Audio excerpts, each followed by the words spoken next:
محمد سيد الكونين والثقلين محمد سيد الكونين والثقلين محمد سيد الكونين والثقلين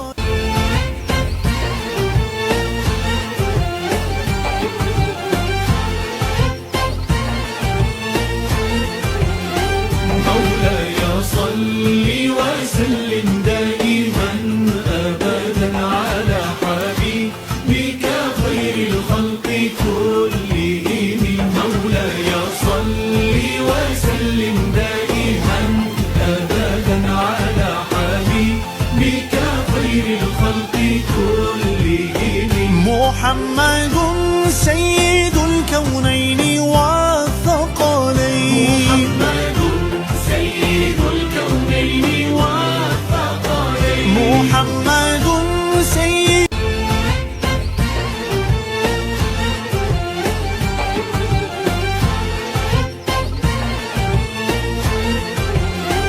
مولاي صل وسلم دائما أبدا على حبيبك خير الخلق كلهم مولاي صل وسلم دائما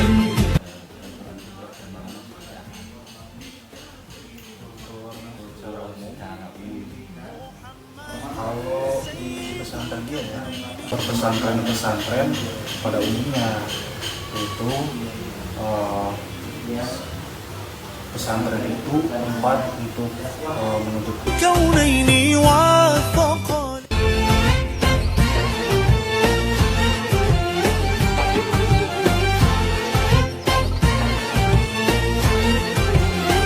مولاي صل وسلم دائما أبدا على حبيبك خير الخلق كلهم mungkin secara umum seperti itu kultur di pesantren juga seperti itu.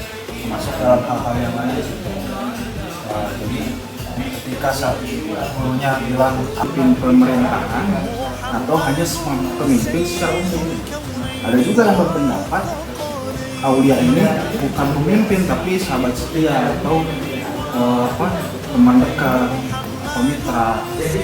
Timbullah boleh mengambil pemimpin orang Yahudi dan Nasrani dengan ikatan batin, gitu. Artinya ikatan emosional, saling menyayangi, terus saling mengasihi dan lain sebagainya, sehingga batas-batas antara Islam dengan Muslim itu hilang.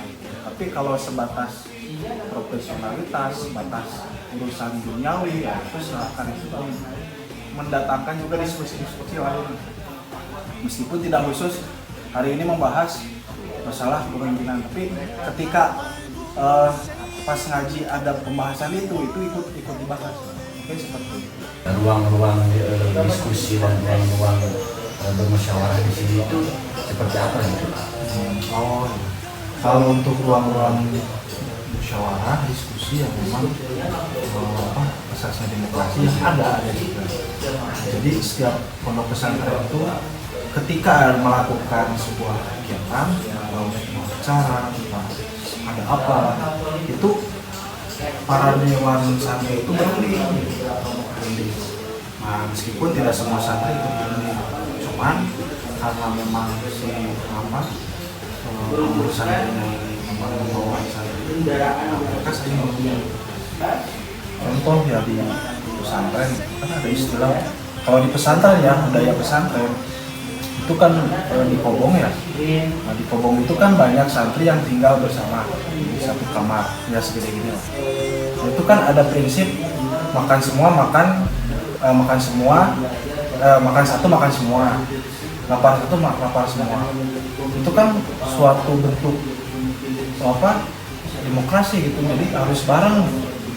Terus ada yang bawa makanan, semua harus ikut makan. Kalau secara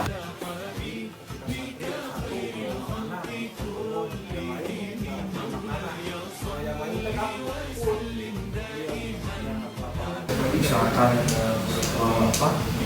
nggak bawa peralatan mandi, ikut bisa merasakan mandi, ngaji bareng, kajian bareng. Setelah itu kan pendidikan demokrasi sejak ini sejak awal, karena semua harus menghargai satu sama lain. Itu ujinya itu kan di pemerintahan, awal nafsu itu kan diuji banyak di pemerintahan. Ketika ada yang verifikasi dan lain sebagainya, itu kan salah satu bentuk itu diuji ibadah kita itu lebih banyaknya di pemerintahan. Kalau ada yang dapat pahala banyak ya justru harus masuk di pemerintahan. Padahal kan konsepsi pajak itu bukan seperti itu. Nah, tapi yang arahkan sendiri gitu ketika sekarang terjun langsung ke masyarakat dan menjadi psikolog akademika lah dengan sekarang menjadi asisten dosen dan sekarang berkecimpung langsung dalam pendidikan gitu. Secara tidak langsung juga sebagai salah satu aktor gitu.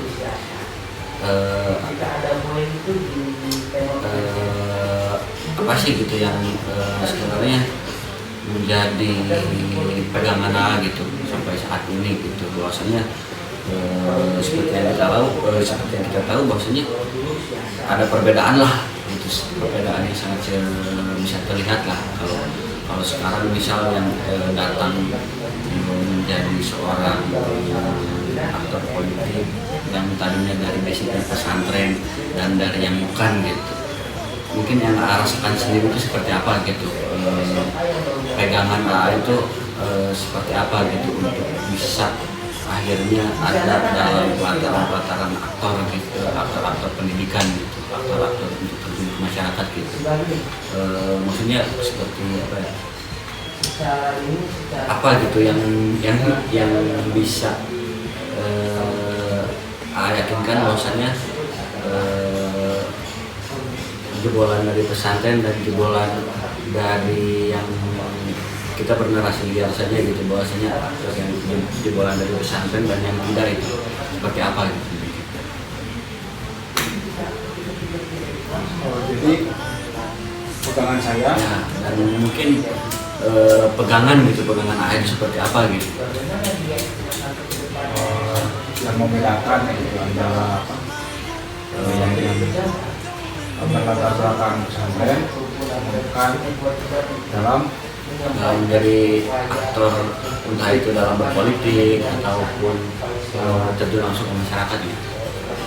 Jadi perbedaannya yang membedakan siapa ya, kalau perbedaannya secara umum mungkin tidak ada perbedaannya, cuman ada nilai plus ketika seseorang itu berlatar belakang pesantren, antara yang latar belakang pesantren dengan yang bukan itu ada nilai sendiri gitu, bagi yang saya rasakan ketika yang tadi saya bilang ketika kita menemukan semua cobaan di dalam politik, misalkan di politik, itu sering kita mendapat godaan-godaan yang luar biasa. Tapi karena memang basicnya itu agama atau pesantren, mungkin itu menjadi kenikmatan tersendiri lah. Oh ternyata ujian itu sangat ujian Allah teh ada di mana-mana juga gitu, dan menjadi kesan tersendiri. Kita itu nggak bisa menghindari hal-hal seperti ini.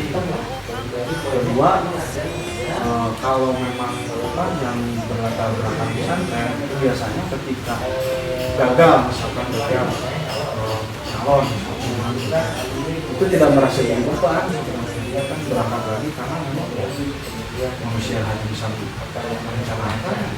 Memang yang menentukan, karena memang pegangannya seperti itu. Orang-orang pesantren makan manusia kembali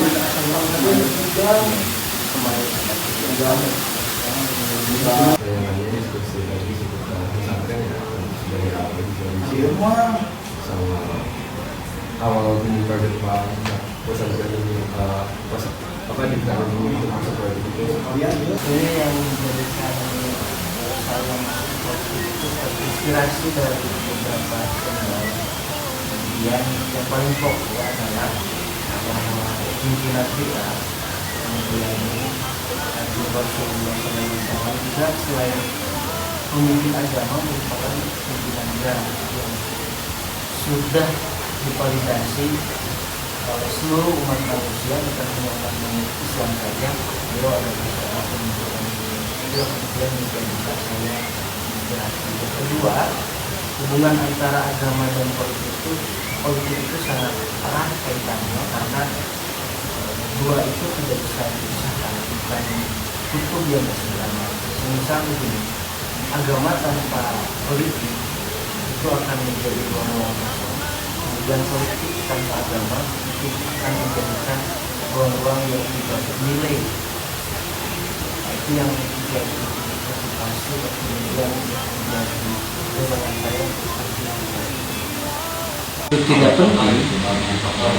Sedangkan Islam masuk ke Indonesia dengan jalur politik.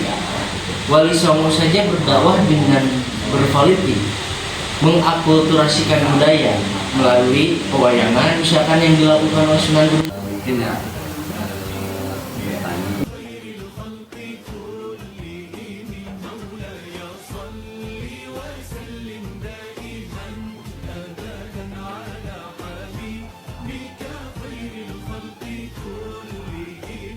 محمد سيد الكونين والثقلين.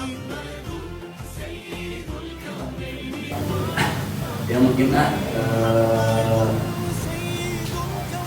dari apa sih gitu berangkatnya untuk sampai terjun ke dunia politik, sampai menjadi aktor politik, dan yang memotivasi gitu landasan dasar gitu dalam politik pelataran politik ini gitu, dan apa sih gitu bagaimana hubungannya antara agama ini dengan politik dan pelataran politik yang ada gitu, karena banyaknya stigma di masyarakat gitu bahwasanya politik ini dipandang sebagai hal yang kotor gitu, keji gitu, dan yang buruk lah gitu.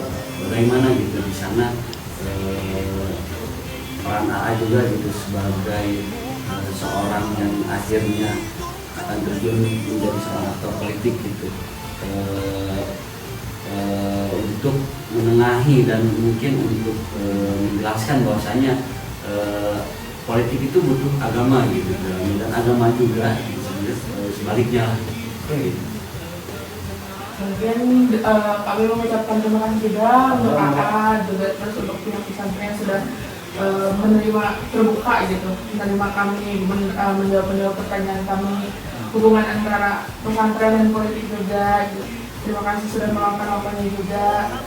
Mungkin untuk kedepannya kita bisa mengimplementasikan gitu pengetahuan yang memang baru kita ketahui hari ini untuk pembelajaran kita nanti di sekolah. Boleh. Hati-hati di jalan.